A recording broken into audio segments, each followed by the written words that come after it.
தமிழ் சொந்தங்களுக்கு வணக்கம்.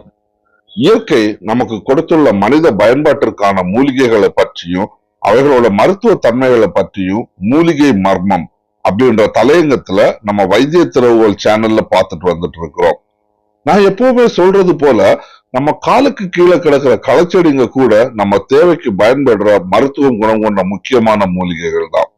அந்த மாதிரியான ஒரு விசேட மூலிகை தான் நாம இன்னைக்கு இந்த வீடியோல பார்க்க போறோம். அதுக்கு முன்னாடி நம்ம வைத்திய திறவுகோல் சேனலுக்கு நீங்க வந்திருக்கிறது இதுதான் முதல் முறைனாலோ, இல்லைன்னா நம்ம சேனலை இன்னும் நீங்க சப்ஸ்கிரைப் பண்ணாம பார்த்துட்டு இருக்கிறீங்கன்னாலோ உடனடியா வைத்திய திறவுகோல் சேனலுக்கு சப்ஸ்கிரைப் பண்ணிடுங்க. அப்படியே பக்கத்துல வர்ற பெல் ஐக்கனை அழுத்தி விட்டுட்டு ஆல் நோட்டிபிகேஷன்ஸ் எனேபிள் பண்ணி விடுங்க. நீங்க இப்படி பண்ணாதான் நம்ம போடுற அருமையான மருத்துவம் சார்ந்த வீடியோஸ் எல்லாம் உங்களுக்கு உடனுக்குடன் வந்து சேரும். நாம இன்னைக்கு பார்க்க போற அந்த முக்கியமான மூலிகை நீர்முள்ளி. இந்த மூலிகைக்கு காக்கண்டம், நிதகம், முண்டகம், இக்குரம், பாண்டு சமனி, தூரகத மூலம் அப்படின்னு வைத்திய சாஸ்திரங்கள்ல பல பெயர்கள்ல சொல்லி இருக்கிறாங்க. இந்த வீடியோவை பார்த்துட்டு இருக்கிற நீங்க உங்க ஊர்கள்ல இந்த மூலிகைக்கு உண்டான வட்டார பெயர் என்ன அப்படின்றத தயவு செய்து கீழே உள்ள கமெண்ட் பாக்ஸ்ல போட்டு விடுங்க. இந்த வீடியோவை பார்க்கிற எல்லாருக்குமே அது பிரயோஜனம் உள்ளதாவே இருக்கும். இந்த நீர்முள்ளி மூலிகைக்கு பாண்டு, குளுப்பை, நீர்க்கோவை, மூத்திரச்சிக்கல், சர்வசோபை இந்த மாதிரிப்பட்ட நோய்கள் எல்லாம் நீக்கிற சக்தி உண்டுங்க. இந்த நீர்முள்ளி மூலிகையோட இலையையோ இல்லைன்னா அந்த செடியை சமூலமா எடுத்து ஒரு பங்குக்கு 20 எடை அளவுக்கு தண்ணி விட்டு இத 4ல் 1 பங்கா வற்ற காய்ச்சி அதை வடிகட்டி 1/2 ounceல இருந்து 1 ounce வீதம் தினமும் காலையில சாயங்காலம் 2 வேளை கொடுக்கறது வழக்கத்துல உண்டு. இல்லைன்னா இந்த நீர்முள்ளி சமூலமா எடுத்த இந்த செடிய நிழல்ல போட்டு காய வச்சு அப்படி காஞ்ச இந்த நீர்முள்ளி செடியில இருந்து ஒரு 20 கிராம் அளவுக்கு இந்த இலைகளை மட்டும் எடுத்து அதை நல்ல ஒரு பீங்காஞ்சாடியில போட்டு வச்சிடணும். அப்படியே அதுல ஒரு 3 அலாக்கு, அதாவது குறைஞ்சபட்சம் ஒரு 1/2 லிட்டர் தண்ணியா 1/2 லிட்டர் காடி விட்டு அதை அப்படியே அடைச்சு வச்சிடணும். ஒரு 3 நாள் கழிச்சு இப்ப வச்ச இந்த காடிய ஒரு 1/2 ounceல இருந்து 1 ounce வீதம் எடுத்து அதை ஒரு நல்ல சுத்தமான ஒரு கொஞ்சம் குடிக்கிற அளவுக்கு உண்டான தண்ணியோட சேர்த்து தினமும் 3 வேளை குடுக்கறது உண்டு. ஏதாவது ஒரு வகையில இந்த மாதிரி நம்ம குடிச்சு வந்தோம் அப்படின்னா கீழ் சொல்லப்பட்ட நோய்கள், அதாவது இந்த பாண்டு, சோகை, காமாலை, வயிற்றுல உள்ள கட்டிகள், மகோதரம் இந்த மாதிரிப்பட்ட நோய்கள் எல்லாமே தீரும். சிறுநீரும் நல்ல தாராளமா இறங்கும். இப்படி காய வச்ச இந்த நீர்முள்ளி இலை சமூலத்தை அதை எரிச்சு அந்த சாம்பலை எடுத்து அந்த சாம்பலை மனுஷங்களோட சிறுநீர்லயோ இல்லைன்னா பசுவோட கோமியத்திலயோ கரைச்சி சரீரத்துல வீக்கமுள்ள இடங்கள், அதாவது எந்த மருந்து போட்டு குறையாத வீக்கமுள்ள இடங்கள்ல தழும்ப பூசி வர வீக்கத்தை குறைக்கிற சக்தி இந்த நீர்முள்ளி செடிக்கு உண்டு. இந்த மூலிகை ரத்தத்துல உள்ள மாசுக்களை நரம்புகள் வழியா எடுத்து அதை குண்டிக்காய்க்கு கொண்டு அதை நீர்ப்பை நீர்த்தாரைகள் மூலமா வெளியேற்ற சக்தி இந்த நீர்முள்ளி செடிக்கு உண்டு. இன்னும் நீர்த்தாரையில உள்ள மாமிச வளர்ச்சி, ஜவ்வு, நீர்த்தாரையில அடைபட்டிருக்க கல்லு முதலியவற்றை விரைவில் கரைச்சி நீரடைப்பு நோயை குணப்படுத்துறதும் இல்லாம நீர்த்தாரையில அலர்ச்சியையும் ஆற்ற சக்தி இந்த நீர்முள்ளி செடிக்கு உண்டு. இந்த நீர்முள்ளி மூலிகைக்கு சிறுநீரை பெருக்கி வியர்வை அதிகப்படுத்தி உடலுக்கு நல்ல ஊட்டம் தரக்கூடியது. வெண்புள்ளி, மேகநீர், சொறி, சிரங்கு, சிறுநீர் தாரையில ஏற்படுற எரிச்சல்கள், தலைவலி, காய்ச்சல், மலச்சிக்கல் இந்த மாதிரிப்பட்ட பிரச்சனைகளை சரி செய்யும் தன்மை உடையது. இந்த நீர்முள்ளி மூலிகையை சமூலமா எடுத்து கஷாயம் வச்சு குடிச்சு வர உடல் சோர்வு மாறி நல்ல ஒரு புத்துணர்வு உடலுக்கு கிடைக்கும். சிறுநீரகத்துல அடைபட்டிருக்கிற கற்கள் வெளியேறும்னு வைத்திய நூல்கள்ல சொல்லப்பட்டிருக்கு.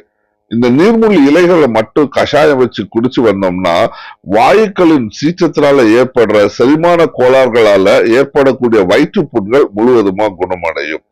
இந்த நீர்முள்ளியோட திரிபுரா சூரணத்தை சேர்த்து இந்த திரிபுரா சூரணம்ன்றது இன்னைக்கு நாட்டு மருந்து கடைகள்ல கிடைக்கும். இந்த திரிபுரா சூரணத்தை சேர்த்து கஷாயம் வச்சு குடிச்சு வந்தோம்னா இந்த மலச்சிக்கல் பிரச்சனை முழுவதுமா சரியாயிடும். இந்த நீர்முள்ளி செடியில உள்ள இந்த நீர்முள்ளி வித்து, நீர்முள்ளி வித்துக்கு மிகப்பெரிய குணங்கள், மிக அற்புதமான குணங்கள் உண்டு. இந்த நீர்முள்ளி வித்தோட குணங்கள் என்ன, மருத்துவ தன்மைகள் என்னன்றதை கூட நம்ம இதுல பார்த்துடலாம். அதீத வயிற்றுப்போக்கினால் அவதிப்படுறவங்க ஒரு அரை டீஸ்பூன் இந்த நீர்முள்ளி விதைய பொடி பண்ணி அந்த பொடியை ஒரு 200 மில்லி பால்ல கலந்து காலையிலயும் சாயங்காலமும் குடிச்சு வர முழுவதுமா குணமாகும். இந்த நீர்முள்ளி விதை நம்ம உடலுக்கு நல்ல குளிர்ச்சி தரக்கூடியதுங்க. உடல் சூட்டுனால கூட மேகம் சம்பந்தப்பட்ட நோய்கள், நீர்ச்சுளுக்கு, நீர் எரிச்சல், சிறுநீரக தொற்று நோய்கள் இந்த மாதிரிப்பட்ட பிரச்சனைகளை முழுவதுமா தீர்க்க வல்லது. மேலும் சிறுநீரகத்துல உள்ள கழிவுகளை வெளியேற்ற சக்தியும் இதுக்கு உண்டு. ரத்தத்துல சர்க்கரையினோட அளவை கட்டுக்குள்ள கொண்டு வர்ற சக்தியும் இதுக்கு உண்டு அப்படின்னு வைத்திய சாஸ்திரங்கள்ல சொல்லப்பட்டிருக்கு. இந்த நீர்முள்ளி விதை பொடிய ஒரு வேளைக்கு ஒரு 1/2 கிராம்ல இருந்து 1 கிராம் வீதம் பால்ல கலந்து சாப்பிட்டு வர வயிற்றுப்போக்கு, நீர்க்கோத்தல், இளைப்பிருமல், அப்புறம் இந்த மேகம் சம்பந்தப்பட்ட பிரச்சனைகள் இதெல்லாமே முழுவதுமா தீர்க்கணும். அது மட்டுமல்ல, இந்த நீர்முள்ளி விதைக்கு ரத்தத்தை சுத்திகரிச்சு ஆண்களுக்கு உயிரணுக்களை ஊற செய்யற சக்தியும் உண்டு. இந்த நீர்முள்ளி விதை பொடியோட சம அளவு மாதுளம் விதை பொடியை சேர்த்து ஒரு டீஸ்பூன் அளவுக்கு பசுவெண்ணெய் கலந்து சாப்பிட்டு வர ஆண்மை பெருகி தாம்பத்தியம் சுரக்கும். இந்த நீர்முள்ளி விதை பொடி, அமுக்ரா கிழங்கு பொடி, ஓருதல் தாமரை பொடி, பூனைக்காளி விதை பொடி, ஜாதிக்காய் பொடி, தண்ணீர் விட்டான் கிழங்கு பொடி இது எல்லாத்தையும் ஒரு சம அளவா எடுத்து ஒரு கோலிக்குண்டு அளவுக்கு எடுத்து சுத்தமான தேனோட கலந்து காலையிலயும் சாயங்காலம்னு சாப்பிட்டு வர ஆண்மை பலம் பயங்கரமாக அதிகரிக்கும். இந்த நீர்முள்ளி விதைக்கு உடல்ல உள்ள கெட்ட நீர்களை வெளியேற்ற சக்தியும் உண்டுங்க. இந்த நீர்முள்ளி விதை ஒரு 40 கிராம், சிறுநெறிஞ்சில் விதை ஒரு 20 கிராம், வெள்ளரி விதை ஒரு 10 கிராம் இந்த 3 விதையையும் நல்லா சதைச்சு ஒரு பாத்திரத்துல போட்டு ஒரு 1 லிட்டர் அளவுக்கு தண்ணி விட்டு 200 மில்லியா வற்ற காய்ச்சி எடுக்கணும். இப்படி எடுத்த இந்த 200 மில்லி கஷாயத்துல இல்லைன்னா குடி தண்ணீர்ல கொஞ்சம் தேவையான அளவுக்கு பனங்கற்கட்டு சேர்த்து ஒரு வேளைக்கு 100 மில்லி வீதம் காலையிலயும் சாயங்காலமும் குறைஞ்சபட்சம் ஒரு வாரம் குடிச்சு வர்ற உடல்ல உள்ள கெட்ட நீர் எல்லாமே வெளியேறிடும். அதோட நீர் எரிச்சல், மேக நீர், வாத நீர் இந்த மாதிரிப்பட்ட பிரச்சனைகள் நீங்கி உடல்ல உள்ள தாதுக்கள் நல்லா பலப்படும். நல்லது. நீர்முள்ளி, இந்த நீர்முள்ளி மூலிகையோட விதைகள் இதோட மருத்துவ குணத்தை நாம இன்னைக்கு இந்த வீடியோல பார்த்தோம்.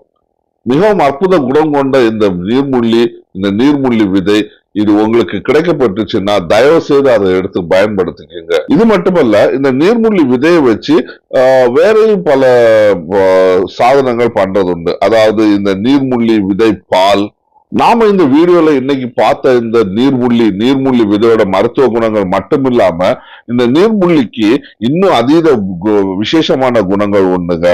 இந்த நீர்முள்ளி விதையில ஒரு பால் செய்வாங்க. இந்த நீர்முள்ளி பாலானது தாதுவை பலப்படுத்தி தாம்பத்தியத்துல ஆர்வத்தை ஏற்படுத்தி உடலுக்கு உற்சாகம் கொடுக்க ஒரு நல்ல ஒரு பானம். இந்த நீர்முள்ளி பால் பானம் எப்படி பண்றது அப்படின்றத இந்த மேல உள்ள ஐகார்ட்ல கொடுக்குறேன். அப்படி இல்லைன்னா இந்த வீடியோல டிஸ்கிரிப்ஷன்ல லிங்க் பண்ணி விடுறேன், இல்ல இந்த வீடியோட கடைசியில லிங்க் பண்ணி விடுறேன். அதையும் நீங்க தயவு செய்து பார்த்து பயன்படுங்க. அது மட்டுமல்ல, இந்த நீர்முள்ளி மூலிகைக்கு ரத்தத்துல உள்ள உப்பை குறைக்கிற சக்தி உண்டு. இன்னைக்கு எவ்வளவு பேர் ரத்தத்துல உப்பு அதிகரிச்சிருச்சு அப்படின்ட்டு இந்த டயாலிசிஸ் எல்லாம் போயிட்டு இருக்காங்க. இந்த நீர்முள்ளி நம்ம சொல்ற மாதிரி இந்த நீர்முள்ளி குடிநீர் கஷாயத்தை குடிச்சு வந்தோம் அப்படின்னா இந்த ரத்தத்துல உள்ள கிரியேட்டின், சோடியம் இந்த மாதிரிப்பட்ட உப்பு சத்துக்கள் மிகவும் குறைஞ்சிடும். இதையும் நான் தனியா ஒரு வீடியோ போட்டிருக்கேன். அதையும் இந்த வீடியோவோட கடைசியில லிங்க் பண்ணி விடுறேன், இல்லைன்னா கீழே டிஸ்கிரிப்ஷன்ல கொடுக்குறேன். தயவு செய்து அந்த வீடியோவையும் பார்த்து பயன்படுங்க. அது மட்டுமல்ல, இந்த நீர்முள்ளிக்கு பருத்து போன, அதாவது இந்த பருத்த உடல் பெற்றவர்களுக்கு இந்த உடலை மெலிவிக்க சக்தியும் உண்டு. அதாவது இந்த பருத்த உடல் நான் சொல்லும் போது சில பேருக்கு பாத்தீங்கன்னா இந்த வாதம் இல்லைன்னா இந்த கீழ்வாதம், இந்த வாதம் உடம்புல அதிகரிச்சு ஒரு வீக்கத்தை உண்டு பண்ணி உடல் எப்பவுமே பருத்தே இருக்கும். இவங்க என்னதான் இந்த எக்ஸசைஸ் பண்ணாலும் ஓடி எடுத்திருந்தாலும் அவங்களுக்கு அந்த பருத்த உடல் தன்மை குறையாது. ஆனா அதே சமயம் இந்த நீர்முள்ளியில ஒரு கஷாயம் உண்டு. அந்த கஷாயத்தை நான் இந்த ஒரு தனி வீடியோவா நான் போட்டிருக்கிறேன். டிஸ்கிரிப்ஷன்ல அதோட லிங்கை கொடுக்குறேன், தயவு செய்து பார்த்து பயன்படுங்க. அது மட்டுமல்ல, இந்த நீர்முள்ளிக்கு உடல்ல உள்ள கெட்ட நீரை வெளியேற்ற சக்தியும் உண்டு. அதையும் நான் ஒரு தனி வீடியோவா போட்டு இந்த வீடியோவோட டிஸ்கிரிப்ஷன்ல போட்டு விடுறேன், தயவு செய்து பார்த்து பயன்படுங்க. இப்படியா இந்த நீர்முள்ளி இந்த ஒரு விசேஷமான இந்த மூலிகைக்கு ஏகப்பட்ட மருத்துவ குணங்கள் இருக்குதுங்க. ஏகப்பட்ட மருத்துவ குணங்கள் இருக்கு. தயவு செய்து இந்த எல்லா நீர்மூலிகை சம்பந்தமான இந்த நீர்மூலிகை பற்றி நான் போட்டிருக்கிற எல்லா வீடியோஸையும் பார்த்து தயவு செய்து அதோட மருத்துவ குணங்களை நீங்க எடுத்து பயன்பெற்றுடுங்க. நீங்க மட்டும் பார்த்து பயன்பெற்ற இந்த வீடியோவை உங்களுக்கு தெரிஞ்சவங்களுக்கு ஷேர் பண்ணி விடுங்க. அது எல்லாருக்குமே பயனுள்ளதாகவே இருக்கட்டும். நம்ம நீர்மூலியை பத்தி போட்டிருக்கிற இந்த வீடியோல உங்களுக்கு ஏதாவது கருத்துக்களோ விமர்சனங்களோ கேள்விகளோ இருந்துச்சுன்னா தயவு செய்து கீழே உள்ள கமெண்ட் பாக்ஸ்ல போட்டு விடுங்க. கண்டிப்பா நான் அதுக்குண்டான பதில்களை உங்களுக்கு தர்றேன். வாழ பிறந்த மனுஷனுக்கு அடிப்படை தேவை விலை மதிப்பற்ற நல்வாழ்வு தாங்க. நோயற்ற வாழ்வே குறைவற்ற செல்வம். வாழ்க நலமுடன். சீக்கிரமா இன்னும் ஒரு விசேஷமான மூலிகை வீடியோவோட உங்களை நான் சந்திக்க வர்றேன். அது வரைக்கும் தொடர்ந்து இணைந்திருப்போம். நன்றி.